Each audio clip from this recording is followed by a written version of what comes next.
the whole process of coming out, it's still relatively new to my life, and even like in the jiu-jitsu community, people are really cool about it. They're so cool, right? That's what I'm saying. Cool. Like, nobody gives a shit Dude, at like, all. and I was so scared. Everyone in my personal life would know that I was gay, but in jiu-jitsu, no one ever knew. Like, I wasn't gonna tell anyone.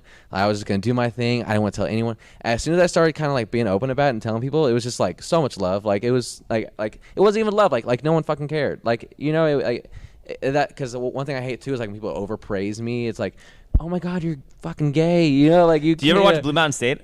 No, I haven't. So there was a movie, and like the big offensive lineman like came out as being gay, like in the movie, right, at the party, and everyone was like, woo! Yeah.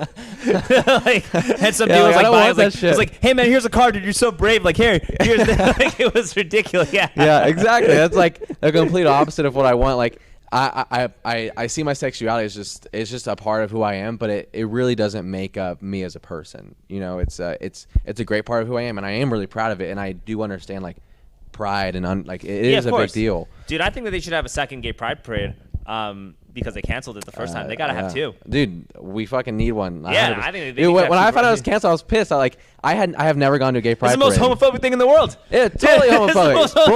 Bullshit. I could agree more, man. It's so weird.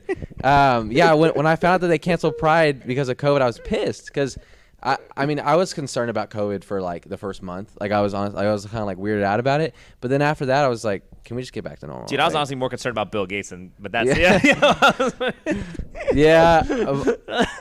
You and my mom would get along as far as that. She's like totally. But that's the thing. Like a lot of people in the jiu-jitsu community were probably more concerned about Bill Gates than they were about COVID. That's very, very true. But it's weird, man. I know a lot of people like in the LGBT community.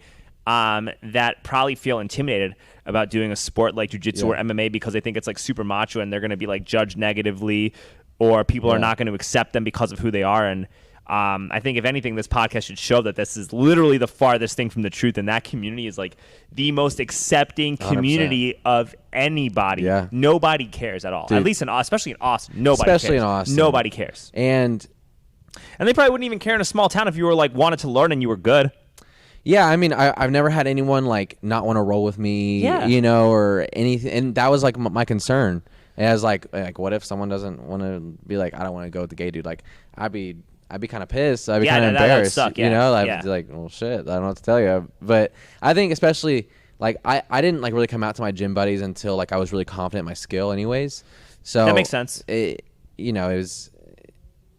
It would have been difficult to like be new at jiu-jitsu and say I'm gay. Yeah, that would have been tough. I know people who have done that, and I mean I know people that's who, actually more badass than anything because that takes that's a balls. Bad motherfucker to do that. Yeah. I know people who I go to the gym with at several schools throughout Austin who have came out to me personally just because like they see me like I'm very open. You're about an inspiration, it. Yeah, and like they're so closeted, and that's cool. Like do whatever you want to do. Well, you should do it at whatever pace you're ready for. Exactly. Yeah. Exactly. Yeah. I would never want to want to force anyone, but it is cool. Like I think it like me coming out and me being really open about my sexuality with jiu-jitsu and in that community, and everyone just being like, I mean, like so fucking cool about it. Like a guy I look up to in the jiu-jitsu community, Victor Posas. Oh yeah, that guy's a badass. Dude, he's a fucking beast. Yeah. He commented on my Facebook post on the National Coming Out Day. He was like, "Do you, brother? Like that's awesome." And then one of the guys that I go to Cooper with, Chris Trammell, dude, this guy that guy's a beast. Dude, he's a fucking beast, bro. Like when I spar with him, he completely like, I have to do this the entire time because he's just gonna beat my shit.